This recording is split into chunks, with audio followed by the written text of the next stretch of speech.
It's still completely legal in Australia, it's still advertised everywhere right now, and it pays more than almost any other roster out there. I did it. And I'm going to tell you why it might be the worst swing you can sign up for. I did 2 years straight on a 4-week on 1-week off roster in oil and gas and construction. This isn't a recruiter trying to sell you the lifestyle, and it isn't someone who's never set foot on site either. This is what it actually cost me, no sugarcoating. Picture this. 4 am, the alarm goes off.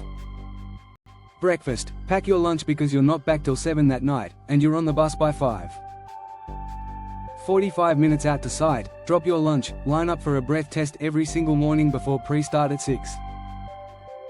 Then it's 12 hours, 2 30-minute breaks, heat that sits on you all day. 6 p.m. you're back on the bus, back at camp in the dark, same as when you left. Shower, gym, or a beer, if the reception holds up a laggy call home, asleep by 10 in a small dry donga, alarm back on for 4 am to do it all again. That's not one bad day. That's 13 days straight before you get a single day off, then back at it until you fly out. Most camps run a 4-beer limit a night, logged and open so you can't stockpile them. Fully dry sites are honestly easier in some ways.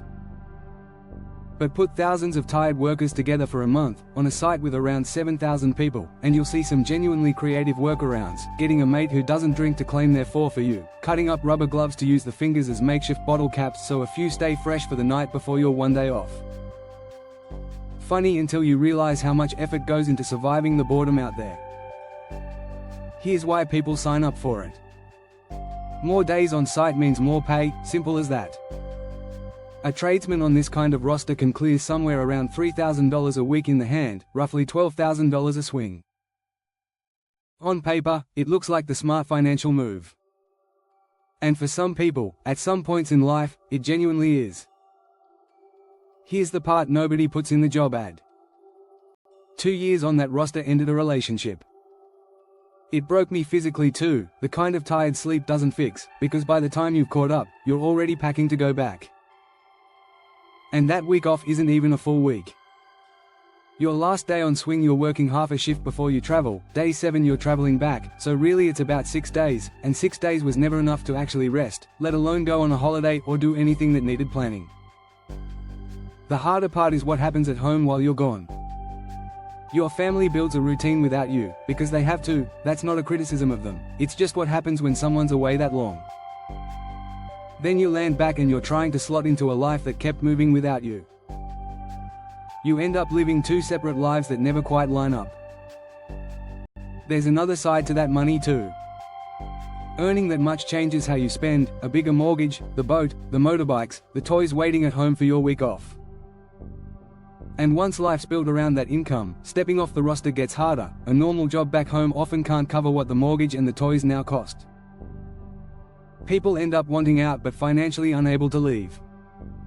It's a serious enough issue in this industry that it's contributed to people losing their lives, and that's not something I'm willing to throw into a video lightly. If any part of this is hitting close to home for you, mates in mining and Lifeline exist for exactly this, reach out. So is it worth it? Honestly, looking back, no, it wasn't worth it for me. The pay was good, better than almost anything else I could have earned, but it cost me a relationship and 2 years of never feeling properly rested.